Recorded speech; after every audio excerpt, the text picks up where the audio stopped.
Hey, it's Bradifer. Wanted to do a deck tech today on Jasani Shrine Keeper. This is a dual class druid hunter, and there are many different ways to build this deck, but today I wanted to show you a tribal version. And when I say tribal, I mean take a look at the hero types here. This is a monster hero, dryad, druid, hunter. This is a little deck I brewed up for an April League of April 2022. So it's a bit dated, but either way, still wanted to show you the deck. The point here was to utilize a couple different things from Jasani being a druid hunter. There's a lot of control ways to build it, but I wanted to try the tribal ally approach. So as a druid hunter, first off, I wanted to try this thing out. Platinum Disc of Swiftness. Just costs 1, you can tap it to pay 1 less to play an ally that shares a class with your hero. Well, here's a druid hunter, so it opens up the door a little bit. Unfortunately, there's not a whole lot of druids I want to play, but this thing is kind of like a mana rock, like from Magic, but you just don't get too many of those in this game. So there's another prime example of ramp that we can use, and it is Hemet Nesingwary. Hunters can be exhausted to pay costs as though they were resources. You can actually use this effect immediately. You don't have to wait a turn to tap these things. So he can tap himself, and he can tap your hero. Or I guess exhaust is the term we use here. Anyways, you can basically ramp up real fast. So if you can take over the board and protect your Hemet for just a turn or two, we can really take over the board and then use some of the druid parts, the druid portion of this dual class, to make up for the hunter's weaknesses. Typically, hunters are great at aggression and board control and removal. Druids also have good removal and utility removal, like abilities and equipments, and then card draw. Another portion of the deck I wanted to try out, since we're doing a tribal theme, is Burrows Before Hozen. This is a new quest. Pay 1. To complete, reveal the top 4 cards, put a revealed ally that shares a class, race, or tag with a hero in your hand, and the rest on the bottom of your deck. So basically, find ourselves a hunter or a druid or a dryad. There's no dryads in here though, so we're just looking for a hunter or druid. So the synergies here are class tribal hunters and druids, and then this thing makes hunters and druids cheaper. And then Hemet is a hunter who also can ramp us out using lots of other hunters. So that's the core of the deck. Let's look at what fills it out. Over here, Jadefire Scout, we just have 3 of this guy instead of 4. Classic aggro beatdown guy. He's kind of dumb. He plays like basically a flip delver from Magic, where he cannot trade. He can just go face the whole time. And so we just have 3 of those. Sometimes you just use him for damage. Sometimes he's a mana source. Moving on. Retainer Marcus. He is a 1-mana 0/2 that can kind of meddling mage your opponent. What that means is he gets to jump into play, you look at the person's hand, and name a card that's in their hand. So you can't name a card that they haven't quite drawn yet. But the point here is to kind of lock your opponent out, hopefully from like their sweeper or their combo piece, to just disrupt them just enough. Now at a 1-mana 0/2, he's really, he dies to everything. But what you can hopefully do is just use him as free mana and a disruption tool in a class that typically lacks disruption. Over here, Pet Collector Kashum. This is another new one. It's a 2-mana 1/2 with elusive. You can control any number of pets. That is a very relevant line of text, so we will often have 2 pets out because of her. When this ally enters play, search your deck for a pet, reveal it, and put it into your hand. So this is a 2-mana 1/2 piece of card advantage. It immediately replaces itself. Sometimes you use it to get a pet and go aggro or protect or something. Sometimes you just take the pet you draw and use it as your resource. So lots of options here. Also, an elusive 1/2 hunter that sits in play means we can play this thing out on 2, draw a pet, and if we draw him at the next turn, this thing's almost guaranteed to survive because it's elusive, so it's hard for your opponent to trade into it, allowing us to immediately, on turn 3, play Hemet out, and then tap this Pet Collector plus the Hemet plus your hero for 3 more mana. So the tempo in this deck can just go crazy. Here's another new card. 3 cost, 1/3, Shadowfae Madcap. When this ally enters play, reveal the top card of your deck, place it into your resource row exhausted as an additional resource. So he enters play and ramps you. And the resource he puts into play, if it's a face-up resource like a quest, it stays face-up. When this ally is destroyed, put a resource you control into its owner's hand. Pretty relevant because you can rebuy an old quest that's flipped face down, or early on in the game, let's say you put something important face down, like an expensive card, and then this guy dies, you can just pick your expensive card that was face down and use it later on in the game. Lots of utility. Only running 2 of him because his stats just aren't that great. He just happens to be a druid, so he gives us the utility where occasionally we'll grab him off of like a Bros Before Hozen. And so he's a bit of a utility piece, but we don't really need him as a mainstay. And then over here, Rexxar the Wanderer, another hunter. 4 mana 4/4, Orc Ogre Hunter. When Rexxar enters play, search your deck for a beast ally and put it into your hand. Beast allies you control have +1/1. So pretty good stats, 4 mana 4/4. Again, another piece of card advantage, another hunter that comes into play and draws you a card. And draws you a beast. Most pets are also beasts, so this is pretty advantageous. Let's go take a look at the pets. Here's another new one. Alpine Foxling, a 1 mana 1/2 pet, and it's a beast.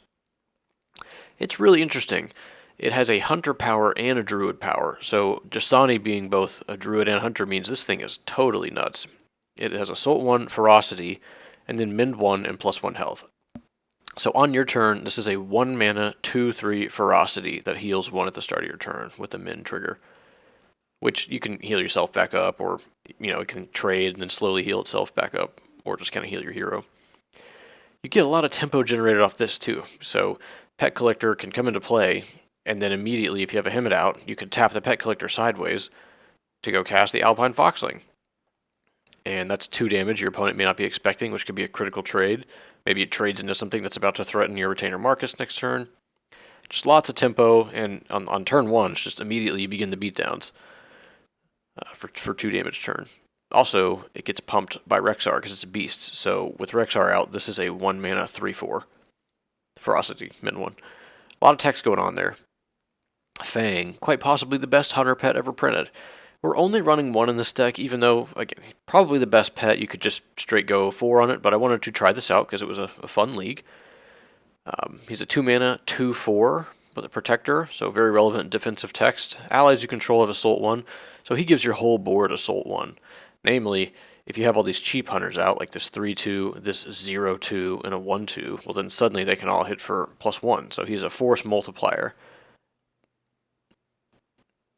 Alright. And then after that we've got a Boomer. Let me do this real quick. The game thinks we're not playing, like clearly I'm busy here. Okay, so here's Boomer. This is a 2 mana 3/3. Not a beast, so you can't grab him. Once on each of your turn, emit a Sonic Blast and exhaust something, and he deals 1 damage to it. So this can shoot things for 1. Can also tap protectors. I'm not really sure that Boomer needs to be in the deck ultimately. I just wanted to try him out as a searchable target from Pet Collector. I think he ended up being okay in this league. He can like ping down targets that otherwise you wouldn't be able to shoot if they're elusive or something. You can also tap protectors, which can be relevant. Anyways, good old Boomer, overstatted 2-drop. Stone Guardian, here's a new one. It's a 3 mana 3/3 Quilon Beast.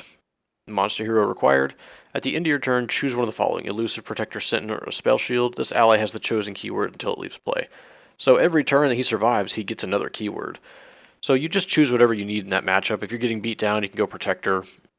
If you need to beat down harder, you can just go Sentinel, which is basically you get to attack twice per turn. You can give it Spell Shield against removal decks, and then Elusive versus ally-oriented decks or weapon decks that want to trade that way. Getting this thing into a Spell Shield Sentinel versus like control decks means he swings for 6 and they can't target it. Well, he swings for 3 plus 3, and then they can't target it.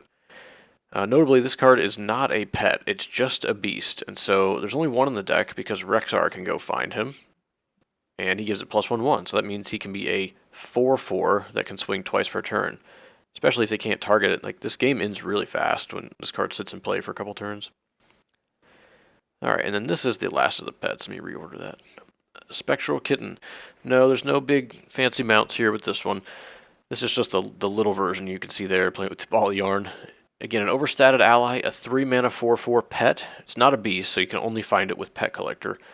But what we find here is another Lord or Force Multiplier. So 3 mana 4/4, and it buffs your allies in very specific ways, but everything in this deck is a non-horde, not alliance, so basically your entire board gets +1/1, except itself, doesn't buff itself. It's also just overstated, 3 mana 4/4. So, lots of utility off that one, but we're seeing in this deck it was just a little bit pricey sometimes, but again, as a one-of, I just wanted to try it.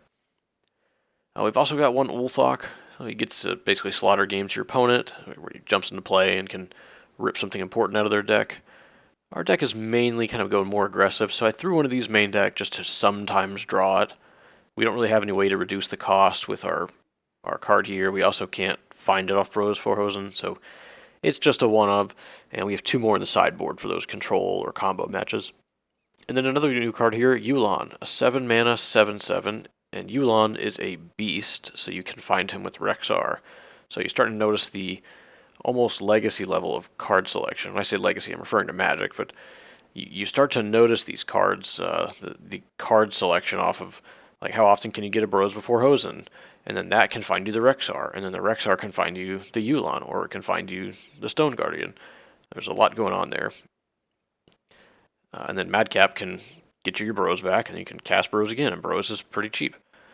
Anyways, Yu'lon, 7 mana 7/7. When it enters or leaves play, you can destroy an ability or an equipment. That's his main line of text there. If you happen to destroy your own, you draw 2 cards, which is pretty relevant, because sometimes late in the game, you just don't need this mana rock, this platinum disc, so you can just pop it, and boom, draw 2 cards. Also a 7 mana 7/7. It's nice to just have that. That is the core of the deck. It is mainly an ally deck. So what do we get from being a druid here? Because I think basically all of our abilities are druid abilities. Natural order, we just have 2 of these main deck. Destroy target ability or equipment. Just simple, it's cheap, it's effective, you got what you need. Ruin or recall, here's a new one. 2 mana, choose 1, destroy target ability, which is another copy of this as far as abilities go. Or put target ability from your graveyard into your hand. So if necessary, you can buy back some other abilities that are stronger. So it's either just a piece of removal targeting abilities, which are, I'd say, generally played a lot more often in Classic than the equipment is, unless you're like in the, the warrior meta, where it's just equipment everywhere. This card gets removed, so you can't like loop 2 of them back and forth. Alright, that's Ruin or Recall. And over here, Starshot. We're running 4 of these. Just pay 2, deal 3 to an ally. Cannot target the opponent's face, so only kills allies. And you get to draw a card. So more card advantage. You've seen card advantage from Pet Collector, and card advantage from Rexxar, and card advantage from Madcap here. Potential card advantage from Yu'lon, and then more card advantage off Starshot. And then we've got Innervate. Oh, and then Starshot, you just need to kill like a 3 mana mount sometimes, which is basically an elusive card. Innervate, this is one of the all-stars from Druid. Pay 4, draw 3. You just don't see very many draw 3s in this game. Now 4 might seem a little expensive, but we have all this mana ramp, so this is the type of card that we want to pay off with. We're just hoping to draw into it naturally, and if you have to like resource 1 face down, maybe you can pick it up later with Shadowfae Madcap. Anyways, Innervate speaks for itself, it's been around for a long time. And then we're running 2 of these, Legacy of the Legion. Now this is a hunter card. Pay 6, you get a 5/5 Protector Demon, and you get a 5/5 Ferocity Demon. You get both those. So pay 6, get 10/10 worth of power, but split. That's just so much utility, and it's either this or Innervate that you often want to pick back up with a Ruin or Recall late game. And you might have the mana to even cast it immediately. So a lot of options and card selection off these. Let's go take a look at the quests too. I already showed you Bros before Hozen, which is pay 1, reveal the top 4, and then pick a Druid or Hunter that shares a class with you. We've got Worthy of Passing. We're running 3 of these. This is a very interesting one. It's a new one. Exhaust each card you control to complete this quest. Draw a card for each 3 cards exhausted this way. This is good at so many points in the game.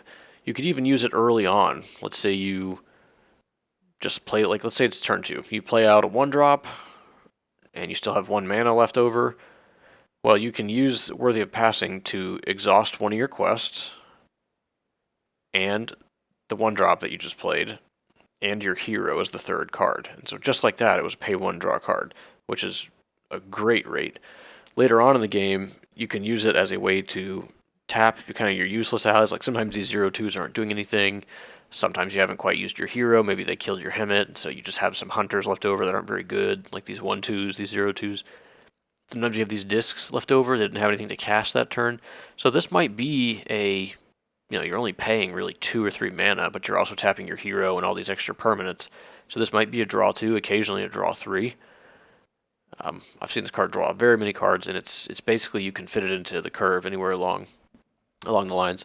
Really interesting piece of piece of draw, a really fun quest to complete. And then again, with Madcap, sometimes it's just incredible to pick it back up and plan for it another time. Pretty balanced, though. You do have to slow down and exhaust everything. You can't leave up any protectors or anything like that. One trick to do, which I don't know that we can really do in this deck, but is to exhaust. You exhaust everything you control, draw some cards, and then place your resource after you've done it. That way you can leave up like a piece of one cost removal. Okay, Tabards of the Illidari. If you have an ally, pay 2, draw a card. Super simple, but really, really solid. Sometimes you just have some mana left over in the curve, or you have the Hemet out, and you've got all this extra mana. And just a simple way to draw up a little bit. Orders from Lady Vashj. This is famous in aggro decks. I know we only have 2 copies in here. Pay 2 to complete this quest. If you have no cards in hand, draw 2. So horrible unless you have no cards in hand. That's why we're only running 2, so we don't just have to sit on them and kind of watch them sit and play. I mean, we're running Innervate and a bunch of other card draw, plus a bunch of card advantage. But it's there, and when you need it, sometimes you're just glad that glad your opponent ran cards out of your hand, or you had to dump all your resources just to trade. It can be a cheap and effective way to get back in the game, and otherwise it just sits there encouraging you to dump your hand out. And you can do something like, I won't cast this Innervate, I'll just row it, and then do an order from Lady Vashj.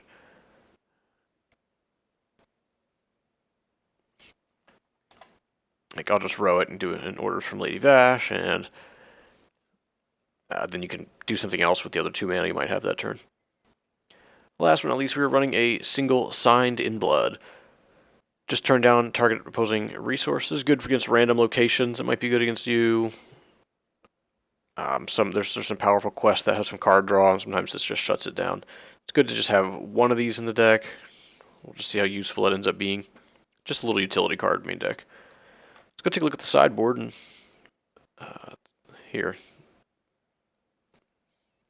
we go.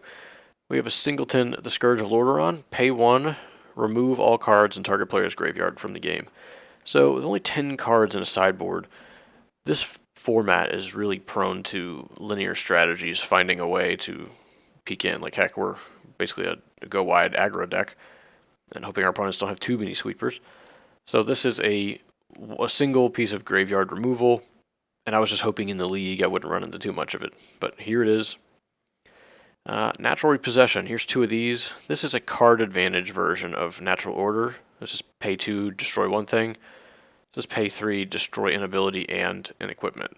You can also target only 1, but the whole point of this is to get a 2-for-1 off of it. So you bring this in from the side when your opponent's like a warrior running both like some good ongoing abilities plus some equipment. Lots of good matchups for this card. Solid 2 of. Nature's Focus. This is a pay 3, deal 4 to an ally, or heal 4 from yourself. You're really not using this to heal 4 very often. You're just using this typically to kill something. Oftentimes there are mounts in the game, like Elic, which can be like the entire point of some decks. And this is just a pay 2 way to shoot the Elic for 4 damage. 3 of them, it's instant speed. Really solid card. Buzz. I think this ended up not being so great, but anyways, it's there. It's a 5-mana 5/5 pet, so you can search it up with Pet Collector. Not a beast, though. It's a 5-mana 5/5 pet. When it enters play, you may destroy target equipment. And then Death Rattle, you can destroy target weapon. So if your opponents have, especially like a warrior, if they have multiple pieces in play, this can come into play and like pop their shield or pop their weapon, and then they go play another weapon and then eventually kill it. Or you can kill it yourself by just playing enough pets that like the uniqueness violates, and this thing goes to the graveyard, and you can blow up their other pet. Or, blow up their other weapon. I think it just wasn't that great because it's expensive, and these games can end so fast in Classic with just the amount of value you're getting from all your cards that paying 5, it's competing with like an Innervate, and maybe you can overpower a weapon by just putting 4 things on the table. Anyways, it was a cool idea, some tech to just tutor up. Ulthok, we have 2 more for the combo or maybe control matchups. Gives us access to 3 total. And then Chi-Ji, here's a new one. A 6-mana 4/5. It is a beast, so we can search it up with Rexxar, and then he pumps it by +1/1, so it would make it a 6-mana 5/6 with some ridiculous text. A ferocity long range. So this thing can just come right into play and eat stuff from long range. When Chi-Ji deals combat damage while attacking, he heals that much damage from each other friendly hero and ally. So this heals your entire board if he makes it through and doesn't get tapped or blown up or something. He also heals your hero. So he heals some of your allies, heals your hero. This is great in the aggressive matches. You might just be able to draw into the card naturally, or again, you have your Rexxars, which you can find. If you happen to find those, they give you a path to the TCG. And with the Hemet out, whether or not you have the Rexxar, just hunters and ramping into a TCG is a great way to take over just a fair mid-range game. And your opponent has like about one more turn. If they don't kill this thing by the time you attack with it the second time, the game's probably about over. If you get 2 free trades with this and you heal your whole board up and you heal yourself for 4, 8, 12, something like that, game basically ends. Anyways, that is the deck. I hope you enjoyed this style of deck tech. This is Jasani, Shrine Keeper, and we were playing out a tribal ally list. Hope you enjoy.